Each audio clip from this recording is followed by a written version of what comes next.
ആഴങ്ങളിൽ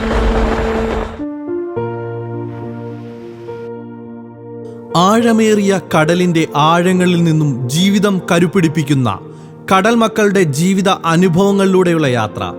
ആഴിയിൻ ആഴങ്ങളിൽ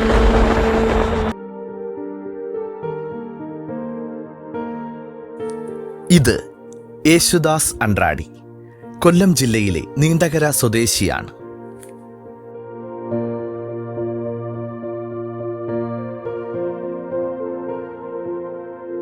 എല്ലാവർക്കും നമസ്കാരം. എൻ്റെ പേര് യേശുദാസ് അൻഡ്രാടി. ഞാൻ ഒരു തികഞ്ഞ ക്രിസ്തീയ ഫാമിലിയിലാണ് ജനിച്ചത്. ഞാൻ നീണ്ടകരയിൽ താമസിക്കുന്നു.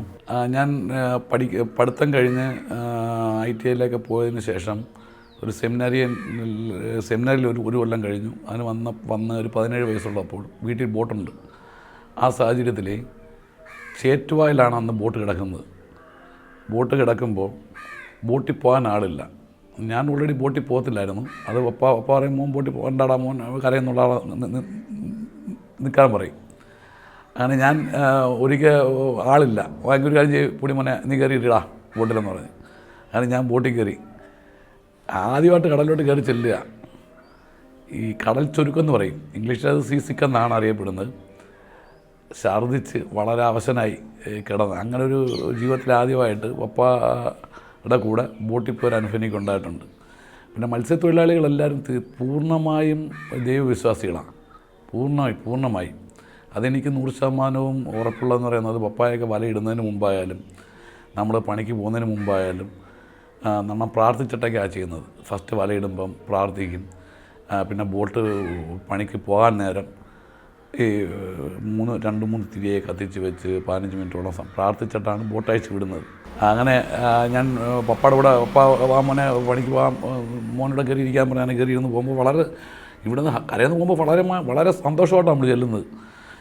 ഒരു 15-20 മിനിറ്റ് കടലിലോട്ട് ബോട്ട് ഓടിക്കഴിഞ്ഞപ്പോഴേക്കും തലയ്ക്കൊരു പെരുപ്പും ഒരു മന്ദതയൊക്കെ തോന്നി. അങ്ങനെ ഞാൻ പപ്പ എന്നെ വിലോസ് എന്ന് പറയും, നമ്മൾ ഈ ബോട്ട് ഓടിക്കുന്ന ക്യാബിൻ, അതിനകത്തൊരു സൈഡുണ്ട്, ആ സൈഡിൽ കിടന്നെത്തിയാണ്. അന്നേരം വളരെ വിഷമം, ആ ഒരു സാഹചര്യത്തിൽ വളരെ വിഷമം തോന്നും. എന്ന് പറഞ്ഞാൽ ഏതെങ്കിലും വിധത്തിൽ നമ്മളെ വീട്ടിൽ കൊണ്ടാക്കാൻ പറയും, കരയെ കൊണ്ടുപോകാൻ പറയും. അത്രയ്ക്ക് ഒരു ബുദ്ധിമുട്ടിലാണ് ഈ ബോട്ടിൽ നമ്മൾ കഴിച്ചു കൂട്ടുന്നത്. അങ്ങനെ ഏകദേശം ഒരു 10 വർഷത്തോളം കഴിഞ്ഞ്, ഇതിനിടയ്ക്ക് പിന്നെ പപ്പയുടെ കൂടെ ബോട്ടുകളിൽ ആളില്ലാത്തപ്പോൾ കയറി പോകും. ഒരു ശീലമായി, ഛർദിലൊക്കെ മാറി. പിന്നീട് കുറച്ച് കൊല്ലങ്ങൾ കഴിഞ്ഞപ്പം സ്വന്തമായിട്ടൊരു ബോട്ടുണ്ടായിരുന്നു. ബോട്ടിൽ പോകാൻ എല്ലാ സാഹചര്യങ്ങളിലൊക്കെ കയറി പണിക്ക് പോകും. അങ്ങനെയൊക്കെ ആ സാഹചര്യത്തിലൊക്കെ ഒരിക്കൽ എൻ്റെ ഒരു അനുഭവം പറയുകയാണെങ്കിൽ, എനിക്ക് കടലുമായിട്ട് വലിയ പരിചയമില്ലല്ലോ, വല്ലപ്പോഴൊക്കെ പോകാറുള്ളൂ. ഒരിക്കൽ ഒരു 8:30-9 മണിയായി കാണും. ബോട്ട് വലയൊക്കെ വല എടുത്തുകൊണ്ടിരിക്കുക. പെട്ടെന്നൊരു അതിഭയങ്കരമായ കാറ്റും കടലും വന്ന്, എന്തോ എനിക്ക് എക്സ്പീരിയൻസ് കുറവുള്ളതുകൊണ്ടായിരിക്കാം, ഞാൻ വളരെ ഇതായിട്ട് ഭയന്നു ആ ഒരു സാഹചര്യത്തിൽ. അത് ഞാൻ യഥാർത്ഥത്തിൽ നല്ല രീതിയിൽ ദൈവത്തെ വിളിച്ചു. കാരണം എന്താ വെച്ചാൽ, എന്നെ സഹായിക്കാൻ ബോട്ടിനകത്ത് അവരവരുടെ കാര്യങ്ങളല്ലേ നോക്കത്തുള്ളൂ. ഇപ്പോൾ എൻ്റെ പപ്പായോ എൻ്റെ ചേട്ടനോ എൻ്റെ സഹോദരങ്ങളോ ആരും ഉണ്ടെങ്കിൽ എൻ്റെ കാര്യം നോക്കും. പക്ഷെ എനിക്ക് ആ ഒരു എക്സ്പീരിയൻസ് എനിക്ക് എങ്ങനെ പറയണമെന്ന് അറിയത്തില്ല. ഭയങ്കരമായ രീതിയിൽ നമ്മൾ ദൈവത്തെ വിളിച്ച്, നല്ല രീതിയിൽ ദൈവത്തെ വിളിച്ച് ഈ ഒരു പ്രതിസന്ധി കടന്നു പോകാൻ. അങ്ങനെ ഏകദേശം ഒരു 2 മണിക്കൂറോളം ആ ഒരു അതിഭയങ്കരമായ കാറ്റും കടലുമാണ്. ഓരോ വെട്ടവും ബോട്ട് പൊക്കി മേളോട്ടും താഴോട്ട് ഇടുമ്പോൾ ശ്വാസം കിട്ടത്തില്ല. ആ ഒരു അവസ്ഥയിലേക്ക് വരെ നീങ്ങി. എന്തോ പിന്നീട് ഒരു 2-3 മണിക്കൂറുകൾക്ക് ശേഷം കടൽ ശാന്തമായി. ഞാൻ പറഞ്ഞു, എന്നെ പെട്ടെന്ന് കരയെ കൊണ്ടിറക്കാൻ പറഞ്ഞു. അങ്ങനൊരു അനുഭവം എനിക്കെൻ്റെ ജീവിതത്തിലുണ്ടായിട്ടുണ്ട്.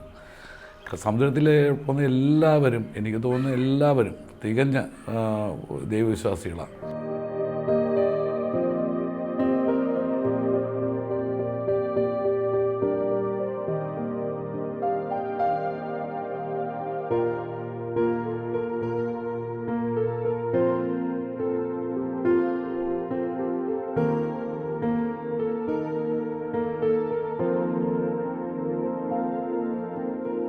പിന്നെ എൻ്റെ പപ്പയുടെ പാരമ്പര്യം എന്ന് പറയുന്നത്, പപ്പ ഓൾറെഡി അഴീക്കൽക്കാരനാണ്. പപ്പ ആയിരുന്നു അവിടുത്തെ കണക്കൻ. അതിനു മുമ്പ് പപ്പയുടെ പപ്പയായിരുന്നു കണക്കൻ. യഥാർത്ഥത്തിൽ ആ അൺറാഡിമാരെന്ന് പറഞ്ഞ് ഒരു നല്ലൊരു ഫാമിലി വിങ്ങുണ്ട്. അവർ പപ്പയുടെ ചിറ്റപ്പന്മാരും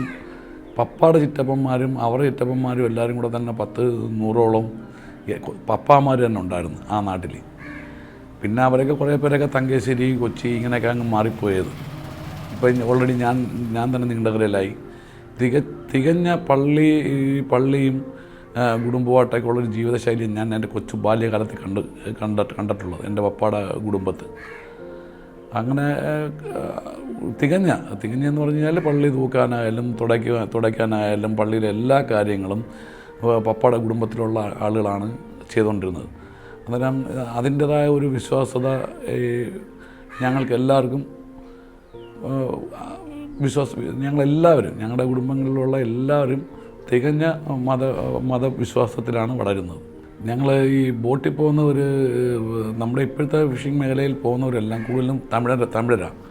അവർ തീർത്തും വേളാങ്കണ്ണി മാതാവിൻ്റെ രൂപവും വെച്ച് നല്ല രീതിയിൽ പ്രാർത്ഥിച്ചാണ് എല്ലാവരും പോകുന്നത്. ഞങ്ങൾക്കായാലും ഏകദേശം എനിക്കായാലും തന്നെയും നമ്മൾ കൂടുതൽ വേളാങ്കണ്ണി മാതാവ് അത്ഭുതങ്ങൾ സമുദ്രത്തിൽ നടത്തിയിട്ടുള്ളത് കൊണ്ട് ആകാം ഞങ്ങളെല്ലാവരും ആ ഒരു വിശ്വാസത്തിലേക്ക് വേളാങ്കണ്ണി മാതാവിനെ വിളിച്ചിട്ടാണ് ബോട്ടിൽ കയറുകയും പോവുകയും പണിക്ക് പോവുകയും എല്ലാവരും ചെയ്യുന്നത്.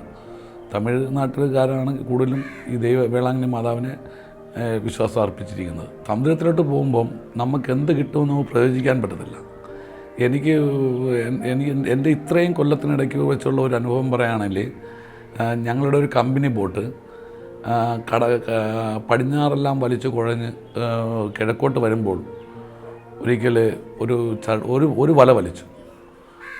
ആ വലയിൽ 37 ലക്ഷം രൂപയുടെ പേക്കണാവ് കിട്ടി എന്ന് പറയുമ്പോൾ എനിക്ക് തോന്നുന്നു കൊല്ലത്ത് ഏറ്റവും കൂടുതൽ ക്യാച്ചിങ് കിട്ടിയേക്കുന്നത് ആ ഒരു ബോട്ടിനാണെന്ന് തോന്നുന്നു. ഒരു വലയിൽ 37 ലക്ഷം രൂപ ടോട്ടൽ എമൗണ്ട് ഉണ്ടായിരുന്നു ആ ഒരു വലയ്ക്ക് ഈ പേക്കണവ CF എന്ന് പറയും. അതുപോലെ ആ ഒരു അനുഭവമാണ് ഈ ഫിഷിംഗ് മേഖലയ്ക്ക്. നമുക്ക് കടലിൽ പോയി എന്ത് കിട്ടുമെന്ന് പറയാൻ പറ്റത്തില്ല. ഒരിക്കൽ ഇതുപോലെ ഒരു തന്നെ സംഭവം ഉണ്ടായിട്ടുണ്ട്. വലയൊക്കെ വലിച്ചു ഒന്നുമില്ലാതെ നിന്ന സമയത്ത് ഒരു വലയ്ക്ക് ഒരു 75 കാക്കത്തിരണ്ടി ഈ ബോട്ടിൽ കയറി കിട്ടി, നമ്മുടെ ബോട്ടിൽ. അങ്ങനെ ദൈവത്തിന് ഒരു പദ്ധതിയുണ്ട് വാഹനം കടലിൽ പോകുമ്പോൾ നമുക്ക് എന്ത് കിട്ടണം എന്നുള്ളത്. പക്ഷെ നമ്മുടെ എത്ര ഹാർഡ് വർക്ക് ചെയ്യുന്നോ അതിനനുസരിച്ചൊരു കൂലി നമുക്ക് ദൈവം കടലിൽ നിന്ന് സമുദ്രത്തിൽ നിന്ന് തരുന്നതായിരിക്കും.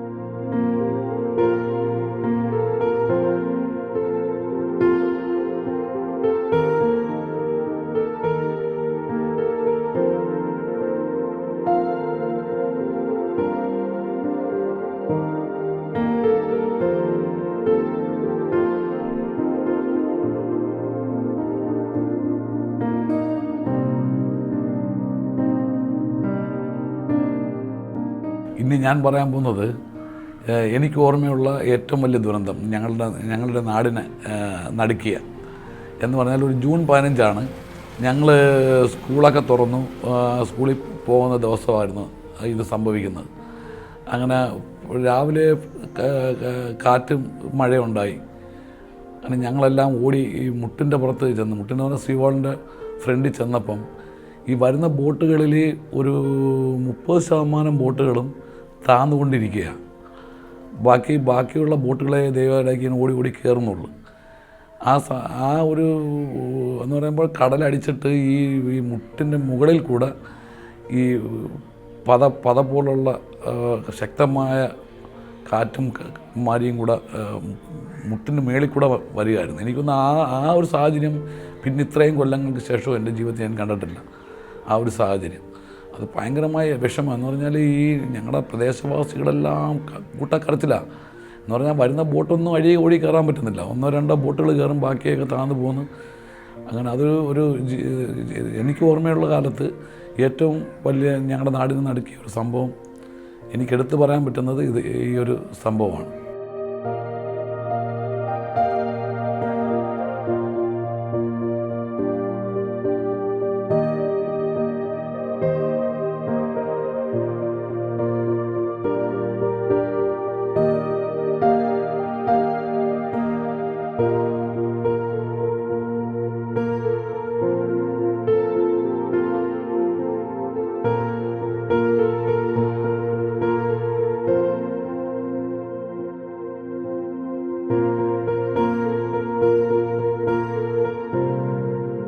പിന്നെ എനിക്ക് ഓർമ്മയുള്ളത് ഒരു നല്ല ഓർമ്മയുള്ള കാലത്താണ്. ഞാൻ പട്രോപ്പിൾ ഫിഷേഴ്സിൻ്റെ ലേലവുമായി മുന്നോട്ട് പോകുന്ന കാലത്ത് അഗസ്റ്റിൻ പട്രോപ്പിൾ ബോട്ട് പണിയും കഴിഞ്ഞ് തിരിച്ചു വരുന്ന സമയത്ത് കപ്പലിലിടിച്ച് ബോട്ട് താന്നുപോയി. അതിനകത്ത് ഉള്ള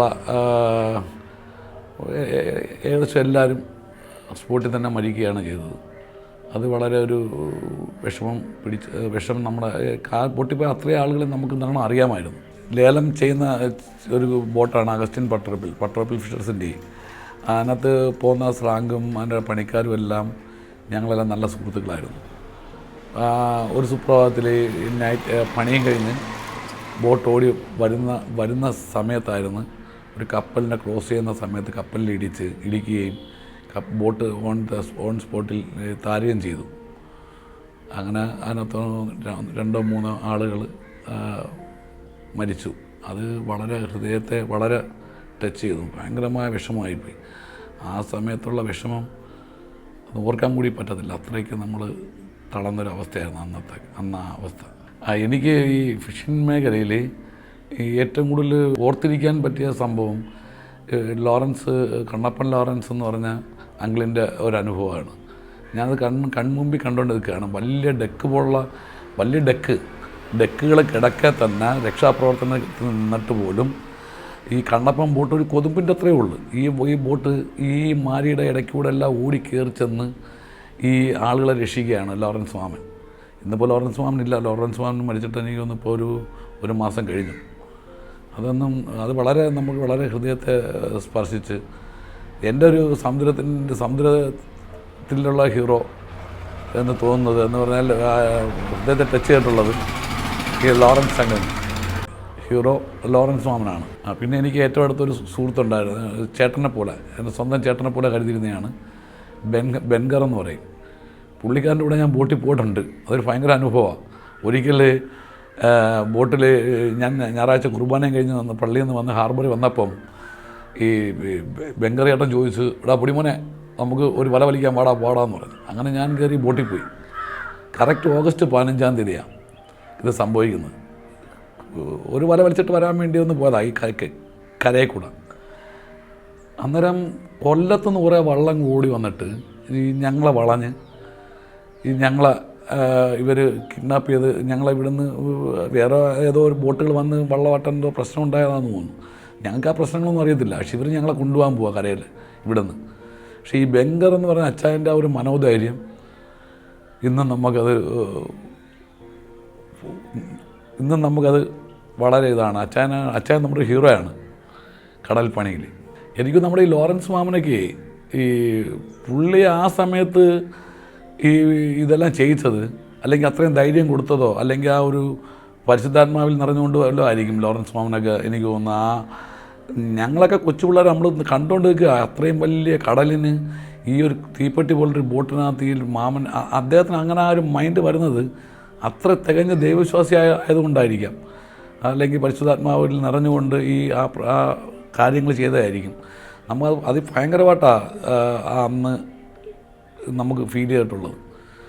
ദൈവത്തിൽ ഭയങ്കര വിശ്വാസമുള്ള വ്യക്തിയാണ് ലോറൻസ് മാമൻ.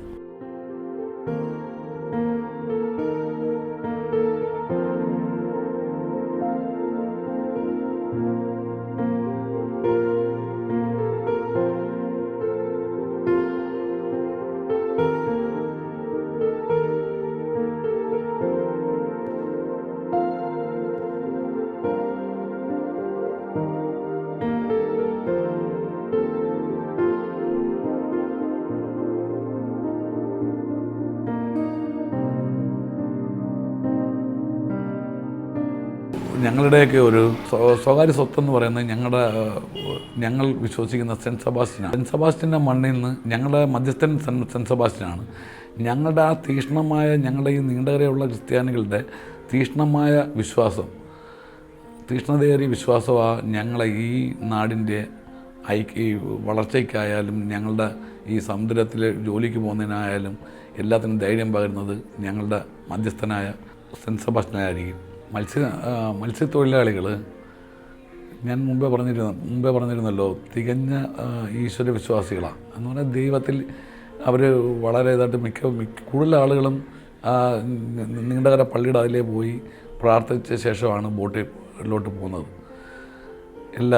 എനിക്ക് തോന്നുന്നത് ഏകദേശം അതിലേ പാസ് ചെയ്യുന്ന എല്ലാവരും അങ്ങനെ പ്രാർത്ഥിച്ചിട്ടാണ് പോകുന്നത്. പള്ളിയിൽ കയറി തിരി അത് അവിടെ കുരിശടിയുണ്ട്, ആ കുരിശടിയിൽ കയറി തിരി കത്തിച്ച് അതിനുശേഷം ഒരു ബോട്ടിൽ ചെന്ന് തിരി കത്തിച്ച് പ്രാർത്ഥന മുഖ്യമായി കണ്ടുകൊണ്ട് തന്നെ അവർ ജീവിതം മുമ്പോട്ട് പോകുന്നത്. ഞങ്ങളുടെ നാട്ടിലെ ബോട്ടുകൾ ഞായറാഴ്ച മസ്റ്റായിട്ട് പണിക്ക് പോകത്തില്ല. ഈ മസ്റ്റായിട്ട് പണിക്ക് പോകാതെ ഈ ഞായറാഴ്ച ദിവസങ്ങളിൽ ഈ 7ാമത്തെ ഞായറാഴ്ച ദിവസം എല്ലാവരും ബലിയർപ്പണത്തിന് പോയിരിക്കും. അത് ഞങ്ങളുടെ ഒരു വിശ്വാസമാണ്, നീണ്ടകരയുടെ ഒരു വിശ്വാസമാണ്. നീണ്ടകരയായാലും ശക്തികുളങ്ങരയായാലും ഒരു വിശ്വാസമാണ്, ഞങ്ങളുടെ വിശ്വാസമാണ്. ഞങ്ങൾ ഒരു ദിവ്യബലിയും ഞായറാഴ്ചയുള്ള ഒരു ദിവ്യബലി പോലും ഞങ്ങളുടെ നാട്ടിലുള്ളവർ മുടക്കാറില്ല. ഞാൻ എൻ്റെ പപ്പയുടെ നാട്ടിലാണ് ജനിച്ച് ഞാൻ പള്ളിയിൽ പോകുന്നേക്ക് എനിക്ക് ഒരു 2-3 വയസ്സുള്ളപ്പോഴായിരിക്കും എന്തോ ഒരു ഓർമ്മയുണ്ട്. അന്നൊരു കൊട്ടാരം പോലാണ്. ഇന്നെനിക്കൊന്ന് ആ പള്ളി നിന്ന ഭാഗം കടലാണെന്നാണ് തോന്നുന്നത്. അങ്ങനെ ഒരു കൊട്ടാരം ഇപ്പോൾ ഒരു വീടായിരുന്നു അത് പള്ളിയായിട്ട് ചെയ്തിരുന്നത്. പിന്നെ എനിക്ക് ഓർമ്മ അതിന് കാലങ്ങൾക്ക് ശേഷം ആ പള്ളി പൊളിച്ച് പുതിയൊരു പള്ളി ഈ അഴീക്കൽ തന്നെ കായൽ സൈഡിൽ പണിഞ്ഞു. അന്ന് എൻ്റെ പപ്പ അതിനകത്ത് സെൻറ്റ് സെബാസ്റ്റ്യൻ്റെ പെരുന്നാളും അതുപോലെ ഉദ്ഘാടനവും, അന്നത്തെ കാലത്ത് ഉദ്ഘാടനവും പെരുന്നാളും ഒരുമിച്ചായിരുന്നു അന്ന് എൻ്റെ പപ്പയാണ് ചെയ്തത്. എനിക്ക് അത്രയും കാര്യം അഴീക്കലുള്ള കാര്യങ്ങൾ ഓർമ്മയുണ്ട്. എൻ്റെ പപ്പ ഈ പെരുന്നാൾ ചെയ്യണമെന്ന് അവിടുത്തെ അച്ഛൻ പറഞ്ഞ്, രജി നീ ഈ പെരുന്നാൾ ചെയ്യാൻ പറഞ്ഞാൽ പപ്പ ഈ പെരുന്നാൾ ചെയ്യാം. ഈ പെരുന്നാളിന് അന്ന് ഡെക്കറേഷൻ ചെയ്യാൻ ചൊക്കനാരണി എന്ന് പറയും, ശക്തികുളങ്ങരയല്ല, അന്നറിയപ്പെടുന്ന ഒരു ഡെക്കറേഷൻ ചെയ്യുന്ന ആളാണ് ചൊക്കനാരണി പപ്പ. ആ പപ്പ വന്നാണ് അന്ന് അവിടെ ഈ ഡെക്കറേഷനും ബൾബൊക്കെ ഇട്ടതും ആന തുമ്പിക്കൈയിൽ വെച്ചിങ്ങനെ വെള്ളം കോരി ഒഴിക്കുന്ന ഒരു എലിമിനേഷൻ വർക്കുമൊക്കെ അന്ന് ചെയ്തത്. അതൊക്കെ എനിക്ക് ഓർമ്മയുള്ളൂ. എന്താ വെച്ചാൽ എനിക്കൊരു 4 വയസ്സോ അല്ലെ 5 വയസ്സിന് താഴേ ഉള്ളൂ. ഇത്രയും കാര്യങ്ങളുണ്ട്. അത് ഞങ്ങളുടെ കുടുംബത്തിന് എല്ലാവർക്കും ഒരു അഭിമാനവുമായിരുന്നു. ഞങ്ങളുടെ കുടുംബക്കാരെല്ലാവരും തന്നെ ചെയ്തെന്ന് പറയാം. പപ്പായും പപ്പയുടെ അനിയന്മാരും എല്ലാവരും തന്നെ ചെയ്തെന്ന് പറയാം. അത് എനിക്കിപ്പോഴും വളരെ ഇതായിട്ട് നമ്മുടെ അവിടെ ചെന്ന് ഇന്നാളുടെ മകനാന്ന് പറയുമ്പം പണ്ട് ഈ പള്ളി പെരുന്നാൾ നടത്തിയത് പപ്പായ എന്ന് പറയുമ്പോൾ നമുക്ക് വളരെ അഭിമാനവും സന്തോഷവും തോന്നാറുണ്ട്.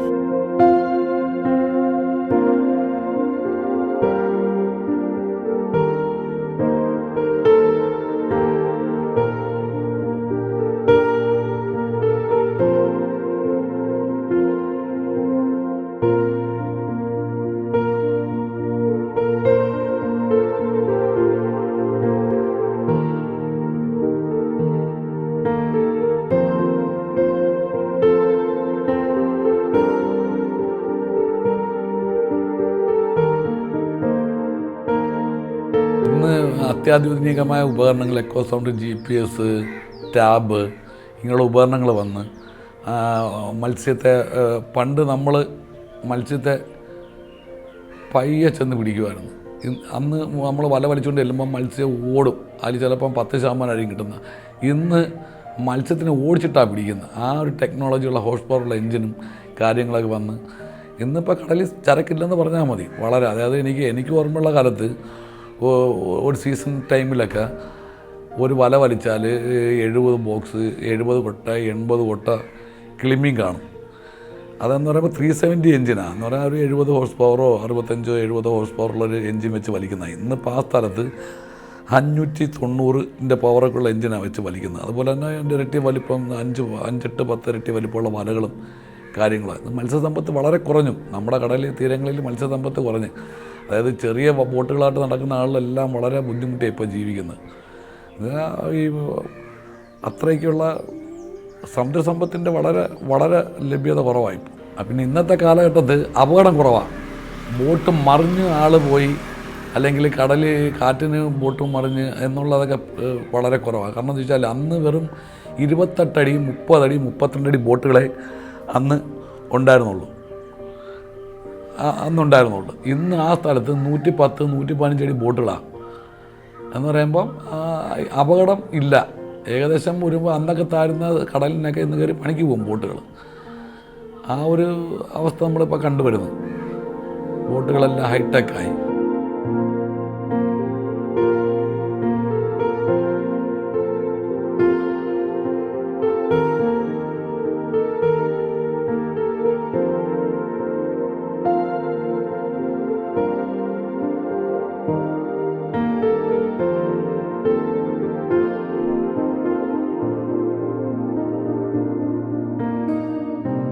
കല്യാണം കഴിച്ചിട്ടിപ്പം 23 വർഷമായി.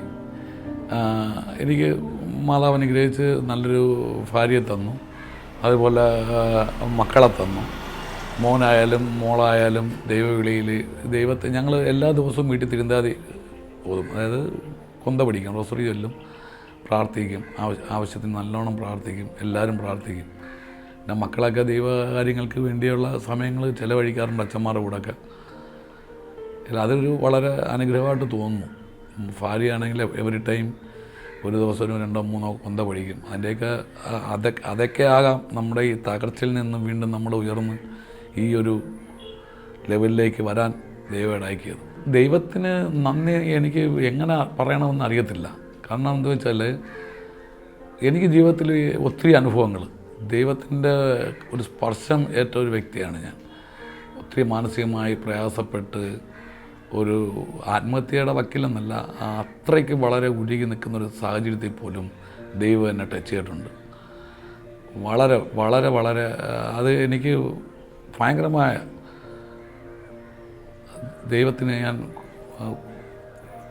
ദൈവത്തിന് അർപ്പിച്ച് ഞാൻ നന്ദി പറയുന്നു.